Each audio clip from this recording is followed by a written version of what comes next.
Okay, so this presentation is on Jenne-jeno, which is one of the oldest settlements in sub-Saharan Africa. So Jenne-jeno was an ancient, or is an ancient city that was around before and after the rise of the three great African kingdoms that we'll be discussing over the next few weeks: Ghana, Mali, and Songhay. It's the oldest city south of the Sahara Desert, and it's important because it's one of the few sites that has been professionally excavated, although there's still much that is not known about the peoples who lived there for about 15 or over 1,500 years. Jenne-jeno means ancient Jen, and the site of the city is about a mile and a half south of the present city of Jen. The modern city is known for its great mosque, the largest mud brick building in the world, with a facade that thousands of people who live in the city help refresh each year after the rainy season. The site of the site of Jenne-jeno is ancient Jen, is what that means, is roughly a teardrop shaped mound, which rises up to about 24 feet above the floodplain of the inland Niger Delta. The mound is surrounded by floodwaters from about September to December annually. The total surface area of the site is 82 acres, which means nothing to me, but an acre is about the size of a football field, so it gives you an idea of its size. Features visible on the surface include mud brick house foundations, funerary urns, concentrations of iron and slag, that is iron waste from when you've made iron tools, and segments of a city wall about 10 feet high and 12 feet thick, perhaps dating to about 800. Clearly the wall was important, and I've asked you to read two short legends about the origin of the city of Jen, which involved the sacrifice of a maiden in order to keep the walls from falling down.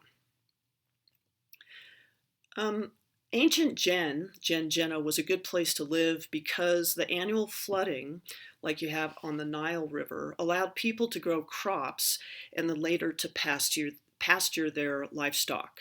There would also have been a lot of fish, obviously. Archaeological remains suggest that the town was a trading center exchanging copper and salt from the Sahara for rice, dried fish, and fish oil. And they've found remains of tortoise, crocodile, and cows.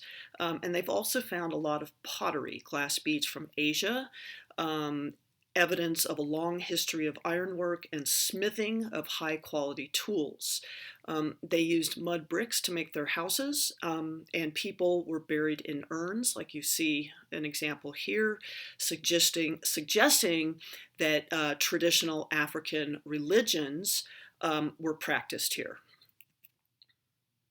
By 800, the settlement was enclosed by a 1-mile wall, and it's estimated about 10 to 15,000 people lived in Jenne-jeno, including craftsmen, herders, farmers, and fishermen. In addition, there were quite a number of tells, mounds, that's mounds with successive towns that have been built on top of each other. There are quite a number of tells around Jenne-jeno, and it's believed that perhaps craftsmen and ethnic groups might have preferred to live together and use the walled urban center of Jenne-jeno as a place of trade and commerce. The urban cluster here, you can see all the black mounds there, they think would have housed about 40,000 people. What's really interesting about Jenne-jeno is that there are no palaces or structures of that kind that have been found, leading scholars to suggest that Jenne-jeno was a heterarchy in which power is distributed among different groups rather than a hierarchy with a top-down power, that is, like with a king or a royal family. Some scholars suggest that there was a gradual transition from artisan communities to occupational castes, that is, where children inherited the specializations of their parents, whether it's working with iron or pottery, or being an artisan, or a poet, a griot. We'll talk more about that later. And that then children married within the caste of their economic specialization. The site was gradually abandoned beginning around the 1200s, and some scholars suggest that the move to the new Jen coincided with the coming of Islam, and the desire perhaps was to establish a new market and social center unpolluted by pagan practices. Other scholars, however, wonder if some of the artwork found at Jenne-jeno might give us a clue about why people left that area that had been occupied for, almost 1,000 years, over 1,000 years. These figures that they found are often contorted a bit, or at least are kind of in odd postures. What's most striking, however, is that they appear to be covered in bumps. These appear to be in a pattern sometimes. Because many of these artworks have not been found in situ, that is, where they were left, it's hard to tell what they were used for.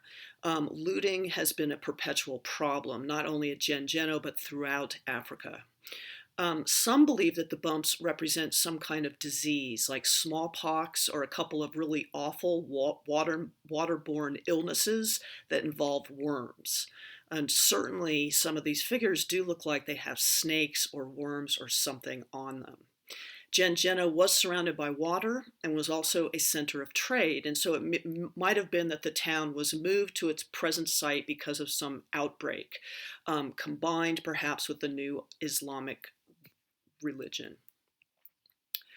These statues and related African artworks are important for another reason, and it's estimated that about 90% of known African artworks are located outside of Africa, chiefly having been looted by colonial powers, in this case the French. There are a lot of African artworks in French museums, but also because they have been sold by locals for obvious reasons. But their return has been controversial. France is in the process, of returning quite a few of these art pieces. But some European museums cite the social instability of the region as a reason to keep the artwork in order to protect it. And Malians, people from Mali, of course, argue that it's part of their cultural heritage.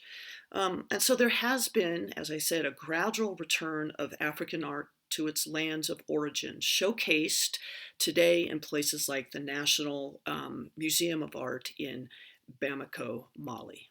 Thanks for listening.